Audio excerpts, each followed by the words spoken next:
US agreement রাজশাহীর প্রতারক চক্রের তৈরি মোবাইল অ্যাপ। লোভনীয় প্রলোভনে বিনিয়োগকারীরা কয়েক মাস লাভ পাওয়ায় চক্রের হাতে তুলে দেন কোটি কোটি টাকা। পরে অ্যাপ বন্ধ হয়ে গেলে বিনিয়োগকারীরা পড়েন বিপাকে। ভুক্তভোগীরা বলছেন, রাজশাহী, নওগাঁ, নাটোর ও চাঁপাইনবাবগঞ্জ থেকে প্রতারক চক্র হাতিয়ে নিয়েছে প্রায় 200 কোটি টাকা। গোদাগাড়ি, নওগাঁ, আমরা বিশেষ করে ধরছি নওগাঁ, নাটোর আর চাঁপাইনবাবগঞ্জ, এই জায়গা থেকে তারা 150-200 কোটি টাকা নিয়ে গেছে। 5টা অ্যাকাউন্ট খুলছিলাম 65,000 টাকা দিয়ে।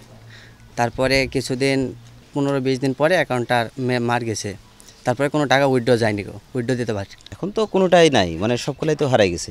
আপনার 5টা অ্যাকাউন্ট ছিল 1,20,000 মতন, সবটাই চলে গেছে। বিনিয়োগের বিপরীতে মাসে মাসে লাভ, সেই সঙ্গে সোনার গহনা ও আইফোন জেতার সুযোগ। এমন প্রলোভনে রাজশাহীর বাঘায় BDDAI নামের আরেক কথিত অ্যাপে হাজার হাজার গ্রাহকের কাছ থেকে শত কোটি টাকা হাতিয়ে নেওয়ার অভিযোগ উঠেছে স্থানীয় শিক্ষক সাইফুল ইসলাম, সিরাজুল ইসলাম সহ কয়েকজনের বিরুদ্ধে। ভুক্তভোগীরা এ নিয়ে উপজেলা প্রশাসনে লিখিত অভিযোগ করেছেন, তবে অভিযুক্তরা পলাতক। একজন অ্যারেস্ট হয়েছিল, ওয়াহিদুজ্জামানের ওয়াইফ মিলি, তাকেও 21 দিন পর পুলিশ ছেড়ে দিয়েছে। এখন আর কেউ অ্যারেস্ট হয়নি। টাকার লোভের, টাকার প্রয়োজনে তারা নিজেরাই করেছে, কিন্তু এখন মানুষ শত্রুতা করে আমার স্বামীর ঘরে দোষ দিচ্ছে। এসব ঘটনায় রাজশাহীতে মামলা হয়েছে 11টি। পিবিআই, সিআইডি ও থানা পুলিশ তদন্ত শেষে প্রতারণার সত্যতা পাওয়ায় আদালতে 4টি মামলার প্রতিবেদন জমা দিয়েছে। প্রতারক চক্রের মূল হোতা রাজশাহীর ওয়াহিদুজ্জামান, তার স্ত্রী ফাতেমা, মিঠুন মণ্ডল, লক্ষ্মীপুরের মোতালেব হোসেন ভুইয়া ও শ্রীমঙ্গলের ফারুক হোসাইন পলাতক। তাদের মধ্যে ফাতেমা আদালত থেকে জামিন পেয়েছেন। কিছু কিছু মামলায় সমন হয়েছে, সমন হওয়ার পর সমন রিপোর্ট ফেরত এসছে। আসামিরা জামিন না নিলে বা আত্মসমর্পণ না করলে তাদের বিরুদ্ধে ওয়ারেন্ট ইস্যু হয়েছে এবং ওয়ারেন্টগুলো এখন পর্যন্ত পেন্ডিং আছে।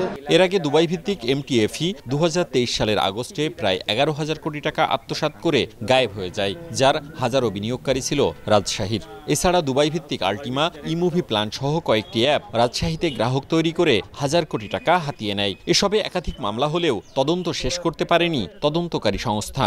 মামলার যিনি তদন্তকারী কর্মকর্তা আছেন, উনি সঠিক বিষয়গুলো এবং যারা প্রকৃত অপরাধী তাদেরকে তদন্ত শেষে এই মামলায় নিয়ে আসবেন। পিবিআই, সিআইডি যথেষ্ট পরিমাণে এক্সপার্ট, আমরা ওনাদেরও সহযোগিতা নিয়ে থাকি। এই ক্ষেত্রে এই মামলাগুলো কিন্তু প্রুভড হলে একটা বিষয় থাকে যে তাই সে পানিশড হবেই, মানে খালাস হয়ে যাওয়ার আর কোনো সুযোগ থাকে না। রাজশাহী সাইবার ট্রাইব্যুনালে এমন 10টি মামলা বিচারাধীন, 2টি মামলা সাক্ষ্য পর্যায়ে, আরও 8টি তদন্তাধীন।